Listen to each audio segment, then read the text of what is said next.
Masayang ibinalita ni Cainta Mayor Joniel Kit Nieto na magkakaroon na ng katuparan ang matagal nang pinapangarap ng mga residente ng Upper 4, Valley Golf. Nagkakaroon na rin ng sariling tahanan at lupang tinitirahan. Ayon kay Mayor Kit Nieto, binili ng pamahalang bayan ng Cainta ang 3 hektaryang lupain na tinitirahan ng mga residente sa lugar.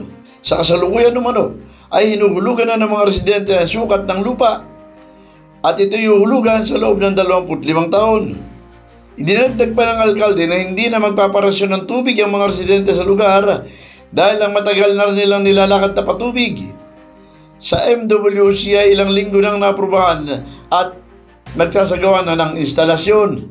Maging ang dating maputik na daanan, karamihan umano ay sementado na. Ang 3 kalye na naiwanan noong nakaraang linggo ay nagsimula na rin umano na simentuhan sa pamamagitan ng bayanihan. Ang iba naman ay nagpapakain sa mga voluntaryong nagtatrabaho. Nagpahayag din ng kanyang kagalakan si Mayor Kit Nieto dahil nagkaroon na ng katuparan ang pangarap na magandang buhay ng mga nasa Second Estate Upper 4 Valley Golf.